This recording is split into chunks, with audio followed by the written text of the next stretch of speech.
Hello everyone. After discussing methods of preparation of haloalkane and haloarene, now we are having our next topic, that is the physical properties of haloalkane and haloarene. Keep this thing in mind that it is the most important topic for the conceptual question point of view, क्योंकि यहाँ से हर बार एक question जरूर बनता है conceptual question, चाहे वो कैसा भी बने, चाहे वो बॉइलिंग पॉइंट से रिलेटेड बने, चाहे वो डेंसिटी से रिलेटेड बने, चाहे वो सोल्युबिलिटी से रिलेटेड बने। तो फिजिकल प्रॉपर्टी में हम तीन चीजें मेनली पढ़ेंगे। सबसे पहला हम पढ़ने वाले क्या है, melting point and boiling point. दूसरे नंबर पे हम पढ़ेंगे इसकी डेंसिटी और तीसरे नंबर पे हम पढ़ेंगे इसकी सोल्युबिलिटी, क्योंकि ये तीन ही पैरामीटर हैं जिनके बेस पे फिजिकल प्रॉपर्टीज को समझाया गया है आपकी एनसीईआरटी बुक में। यहां मैंने कुछ पॉइंट्स लिखे हैं और ये पॉइंट्स तीनों पैरामीटर जो आपके हैं उन तीनों पैरामीटर को कवर करते हैं। So let's start with the points. तो स्टार्ट करने से पहले मैंने हेडिंग बनाई है यहाँ physical property, but physical property मैंने आरएक्स एआरएक्स की अलग अलग नहीं लिखी है, क्योंकि ये दोनों की प्रॉपर्टी है। आरएक्स की प्रॉपर्टी भी यही है और एआरएक्स की प्रॉपर्टी भी यही है, वो अलग अलग आप रिलेट कर सकते हैं। सो मैंने यहां लिखा भी है मोस्ट इंपोर्टेंट, क्योंकि one question will definitely come from this topic, एक क्वेश्चन जरूर बनेगा यहां से। So one by one discuss करते हैं। यहां मैंने टोटल 8 पॉइंट बनाए हैं, 7 points are this side and 8 point is here. So let's start with the very first point. क्या लिखा है, जहां भी मैं RX लिख रहा हूं इसका मतलब हेलोएल्केन से मैंने आपको पहले बता रखा है।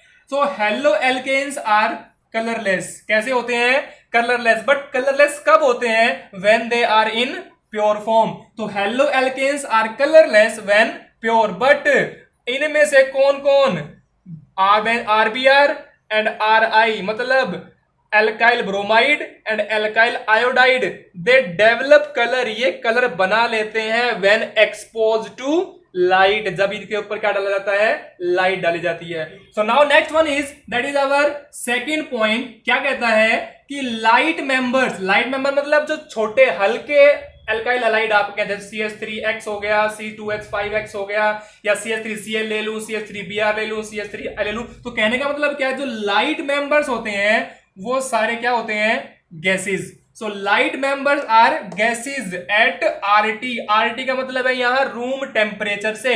बट जो हायर मेंबर होते हैं वो हायर मेंबर या तो आपके क्या हो सकते हैं, लिक्विड हो सकते हैं, या वो क्या हो सकते हैं, सॉलिड। तो कहने का मतलब क्या है, छोटे एल्काइल हैलाइड जो भी हैं वो सारे गैसेस की फॉर्म में होते हैं, और जो बड़े एल्काइल हैलाइड हैं वो लिक्विड हो सकते हैं या फिर वो सॉलिड्स हो सकते हैं। ठीक है। तो थर्ड पॉइंट क्या कहता है, थर्ड पॉइंट कहता है कि जो MP और BP, MP का मतलब मेल्टिंग पॉइंट से है, BP का मतलब यहां बॉइलिंग पॉइंट से है, ध्यान रखना।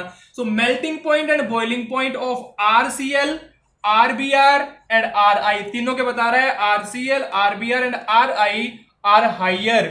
मेल्टिंग पॉइंट, बॉइलिंग पॉइंट इन तीनों के ज्यादा होते हैं, हायर। बट किससे, than hydrocarbon of same molecular mass. अगर मैं सेम मोलिकुलर मास का कोई हाइड्रोकार्बन ले लूं और एक मैं एल्काइल हैलाइड कोई ले लूं, उन दोनों में जो एल्काइल हैलाइड आपके होंगे उसका बॉइलिंग पॉइंट और मेल्टिंग पॉइंट क्या होने वाला है, हाई होने वाला है। बट किससे, हाइड्रोकार्बन से। बट हाइड्रोकार्बन भी कैसा, जिनका मोलिकुलर मास क्या होगा, सेम। अब इसके पीछे रीजन क्या है, रीजन मैंने यह लिखा है, दिस इज ड्यू टू, ये किसके कारण होता है, this is due to strong dipole dipole interaction. पढ़ रखा है आपने 11th क्लास में, DD, DID, IID, मतलब dipole dipole interaction and Van der Waals forces. London forces पढ़ रखे हैं आपने वहां, वेंडरवॉल फोर्सेस, क्योंकि डायपोल डायपोल इंटरेक्शन ज्यादा हो जाते हैं,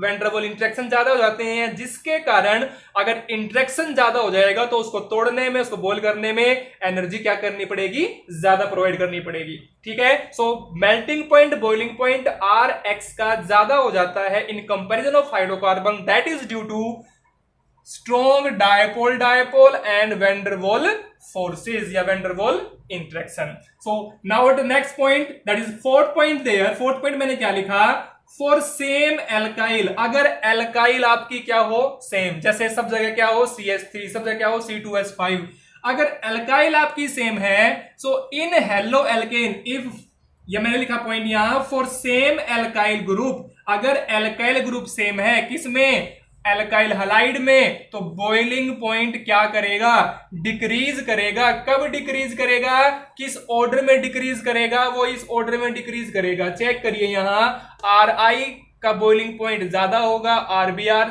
से RBR का ज्यादा होगा, RCl से RCl का ज्यादा होगा, RF से। बट ये काम केवल कब होगा, जब आपका एल्काइल क्या होगा, सेम। अब यहां चेक करिए, R सब में R क्या आया है, सेम, बट हेलोजन्स क्या हो गए, डिफरेंट। तो अगर R सेम है तो आपका जो बॉइलिंग पॉइंट का ऑर्डर चलेगा वो ये चलने वाला है। मतलब उस केस में जो एल्काइल आयोडाइड का बॉइलिंग पॉइंट होगा वो ज्यादा होगा और एल्काइल फ्लोराइड का बॉइलिंग पॉइंट सबसे कम होगा।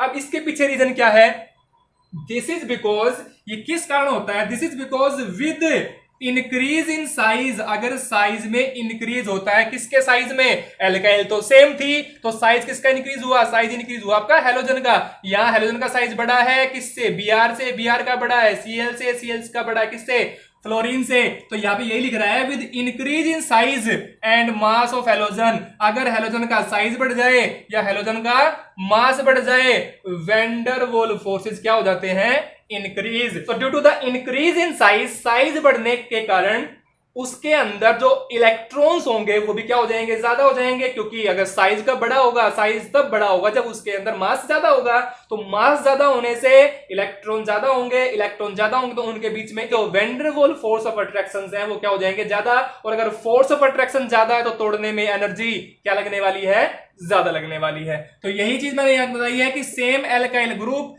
In halo alkane boiling point क्या कर जाएगा, डिक्रीज। बट ध्यान में क्या रखना है, ये डिक्रीजिंग ऑर्डर कब लगेगा, जब एल्काइल आपका क्या होगा, सेम। क्योंकि अगर साइज बढ़ता है, अगर मास ऑफ हेलोजन बढ़ता है तो van der Waals forces increase हो जाते हैं, और अगर इंक्रीज हो जाएंगे तो उसको तोड़ने में एनर्जी ज्यादा लगेगी। फिफ्थ पॉइंट मैंने क्या बनाया है, boiling point of isomeric halo alkane. ध्यान देना, अब जो पॉइंट बताने वाला हूं ये दोनों पॉइंट, ये पॉइंट भी बहुत इंपॉर्टेंट है, ये पॉइंट भी बहुत इंपॉर्टेंट है, दोनों पॉइंट इंपॉर्टेंट है, कई बार क्वेश्चन बना है। क्या कहता है, boiling point of isomeric halo alkane decrease with increase in branching. दोबारा सुनिए मैंने क्या कहा, इसने कहा कि जो बॉइलिंग पॉइंट है किसी भी आइसोमेरिक हेलो एल्केन का, मतलब फॉर्मूला सेम है, क्योंकि आइसोमेरिक का मतलब क्या होता है, फॉर्मूला सेम स्ट्रक्चर डिफरेंट। मैंने एग्जांपल लिए यहां मैंने लिया है ब्यूटाइल ब्रोमाइड, ये भी क्या है, ब्यूटाइल ब्रोमाइड, ये भी क्या है, ब्यूटाइल ब्रोमाइड। बट तीनों ब्यूटाइल ब्रोमाइड में जो अरेंजमेंट है वो क्या है, अलग अलग है। ये नॉर्मल है, ये आइसो है, और ये टर्सरी ब्यूटाइल ब्रोमाइड है। तीनों के अंदर अगर आप चेक करो तो यहां स्ट्रेट चेन कितने कार्बन की है, 4 कार्बन की, यहां चेन कितने कार्बन की है, 4 कार्बन की। बट यहां अगर आप चेक करोगे तो यहां Br किस में आ गया, ब्रांचिंग में आ गया, यहां Br और C दोनों ब्रांचिंग में आ गए। तो कहने का मतलब क्या है, अगर कंपाउंड की लीनियर चेन हो, ब्रांचिंग हो, तो उस केस में आपको एक चीज ध्यान रखनी है, जिसका साइज या जिसके अंदर ब्रांचिंग कम होगी उसका बॉइलिंग पॉइंट सबसे ज्यादा होगा। क्योंकि उसने क्या कहा है, आइसोमेरिक हेलो एल्केन में बॉइलिंग पॉइंट क्या कर जाएगा, डिक्रीज, जैसे जैसे क्या कर जाएगी, increase. Branching increase, boiling point decrease. यहां ब्रांचिंग नहीं है, यहां एक ब्रांचिंग हो गई, यहां 2 ब्रांचिंग हो गई, तो यहां बॉइलिंग पॉइंट क्या होगा, ज्यादा, फिर यहां और फिर यहां। तो सबसे ज्यादा बॉइलिंग पॉइंट इसका, फिर इसका, सबसे कम किसका होगा, जो ब्रांचिंग ज्यादा लिए बैठा है, that is tertiary butyl bromide. ठीक है, नेक्स्ट पॉइंट क्या कहता है, नेक्स्ट पॉइंट कहता है कि जो बॉइलिंग पॉइंट है, ये बात किसकी थी, हेलो एल्केन की। अगर मैं बात करूं हेलो एरेन की, तो boiling point of isomeric die hello benzene, die hello benzene means benzene पे 2 हेलोजन लगे हैं, आर नियरली सेम। बट ध्यान देना क्या, ये बड़ा इंटरेस्टिंग पॉइंट है। यहां इसने कहा कि जो बॉइलिंग पॉइंट है आइसोमेरिक डाई हेलो बेंजीन का, वो नियरली क्या होता है, सेम। बॉइलिंग पॉइंट तो नियरली सेम आ गया, बट अगर मैं मेल्टिंग पॉइंट की बात करूं तो melting point of para isomer is high. Para isomer का मेल्टिंग पॉइंट हाई हो जाता है, बट किससे, ऑर्थो पोजीशन से और पैरा पोजीशन से। ये पोजीशन मैंने आपको बताई है अपने लास्ट लेक्चर में, ठीक है। तो मेल्टिंग पॉइंट पैरा आइसोमर का हाई हो जाएगा, किससे? ऑर्थो से और पैरा से। बट बॉइलिंग पॉइंट तीनों का क्या रहेगा? Nearly same. तीनों का मतलब ऑर्थो, मेटा, पैरा का तीनों का boiling point nearly same. But जो मेल्टिंग पॉइंट होगा पैरा का वो क्या हो जाएगा? हाई। ये क्यों होगा? दैट इज ड्यू टू, ये किसके कारण होगा? That is due to symmetry of para isomer. Para isomer के स्ट्रक्चर में क्या होती है? सिमिट्री, जिसके कारण it fits into crystal lattice. ये क्रिस्टल लेटिस के स्ट्रक्चर के अंदर बिल्कुल फिट हो जाता है, कोई भीड़ भाड़, कोई स्टेरिक इंट्रेंस क्रिएट नहीं करता, कोई अनस्टेबिलिटी क्रिएट नहीं करता। जैसे ही स्ट्रक्चर क्रिस्टल लेटिस के अंदर गया वो बिल्कुल फ्रेम में आ गया। फ्रेम में आ गया है तो वो स्टेबल है, वहां उसको निकालने के लिए एनर्जी क्या देनी पड़ेगी? ज्यादा देनी पड़ेगी। इसीलिए मेल्टिंग पॉइंट उसका क्या हो जाता है? हाई हो जाता है, ठीक है। एक एग्जांपल से डिस्कस करते हैं। मैंने एग्जांपल लिया है यहां, ये कंपाउंड है आपका ऑर्थोक्लोरोक्लोरोबेंजीन, ये है मेटाक्लोरोक्लोरोबेंजीन, ये है आपका पैरा। चेक करें, ये दोनों आमने सामने हैं तो पैरा, ये एक कार्बन छोड़ के है तो मेटा, और ये दोनों पड़ोसी कार्बन पे है तो ऑर्थो। ये ऑर्थो आइसोमर, ये मेटा आइसोमर और ये पैरा आइसोमर। अब अगर मैं बात करूं इनके बॉइलिंग पॉइंट की, तो बॉइलिंग पॉइंट जो ऑर्थो आइसोमर का है वो कितना होता है? 453 केल्विन। ये केल्विन में है सारे, ध्यान रखना क्योंकि टेम्परेचर आपका केल्विन में ही होता है, ठीक है। तो 453 केल्विन। बट मेटा का कितना है? 446 केल्विन। और पैरा का कितना है? 448 केल्विन। चेक करो, ऑर्थो, मेटा, पैरा का जो बॉइलिंग पॉइंट है वो नियरली क्या है? सेम। मैंने कहा नियरली सेम, एग्जैक्टली सेम नहीं बोला। यहाँ 446 है या 448 है, तो ये तो दोनों नियरली सेम से ही हो गए। यहाँ थोड़ा सा ज्यादा है, बट तीनों को अगर मैं एवरेज निकालूं तो नियरली क्या है? सेम। बट अगर मैं मेल्टिंग पॉइंट की बात करूं तो मेल्टिंग पॉइंट में चेक करें, यहां कितना है? 256, यहां कितना है? 249। बट यहां एकदम से क्या हो गया? ज्यादा। इन दोनों का मेल्टिंग पॉइंट भी क्या है? Nearly same. बट पैरा का जो मेल्टिंग पॉइंट हो गया वह बहुत ही ज्यादा हो गया। इसीलिए ये मैंने पहले मेंशन किया यहां कि melting point of para isomer is high. और ये हाई मेल्टिंग पॉइंट किसके कारण था?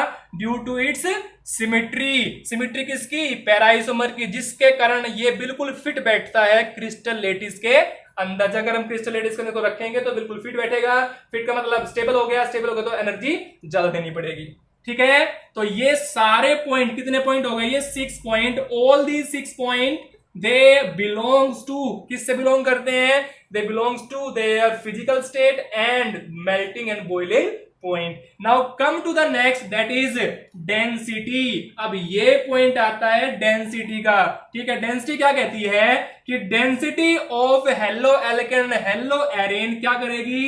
इंक्रीज। डेंसिटी इंक्रीज, बट कब? विद इंक्रीज इन, अगर क्या इंक्रीज हो जाए? कार्बन इंक्रीज हो जाए, या हेलोजन इंक्रीज हो जाए, या फिर हेलोजन का मास इंक्रीज हो जाए। तीन चीजें ध्यान रखना। तीन चीजें कौन कौन सी? डेंसिटी इंक्रीज होने के 3 कारण हैं। पहला कारण क्या है? या तो कार्बन ज्यादा हो जाए, कार्बन ज्यादा होते ही मास ज्यादा हो जाएगा। और आपको पता है डेंसिटी डायरेक्टली प्रोपोर्शनल टू क्या होती है? मास। कोई डेंसिटी का फॉर्मूला ही क्या होता है? Density is equal to mass by volume. तो डेंसिटी ज्यादा होने का मकसद क्या है कि आप मास को ज्यादा कर दीजिए। अब मास ज्यादा किस तरीके से हो सकता है? या तो आप कार्बन के नंबर बढ़ाओ, या आप हेलोजन के नंबर बढ़ाओ, या फिर आप हेलोजन का साइज बढ़ा दो। एक तो मैंने लिया RCl और एक मैंने लिया RI। दोनों केस में R मेरा सेम हो गया, बट I आ गया है और Cl आ गया है। तो I के केस में और Cl के केस में डिफरेंस जो जनरेट हुआ, दैट इज द साइज और mass of iodine is more than chlorine. तो आयोडीन का मास ज्यादा होने से उसकी डेंसिटी क्या हो जाएगी? ज्यादा, ठीक है। तो यही मैंने एग्जांपल भी लिया है, यहां चेक करेंगे एक बार। मैंने एग्जांपल क्या लिखा है यहां?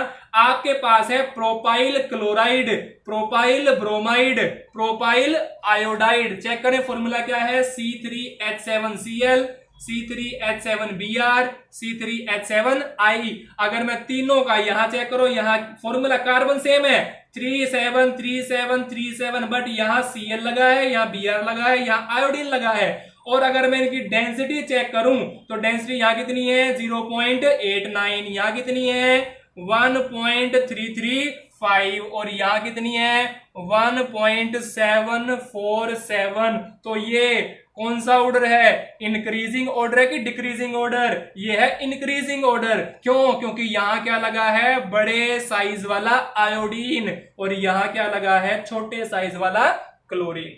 ठीक है, तो क्लोरीन, ब्रोमीन और आयोडीन में से आयोडीन का साइज बड़ा होगा, साइज बड़ा होगा तो मास ज्यादा होगा, मास ज्यादा होगा तो उसकी डेंसिटी ज्यादा होगी।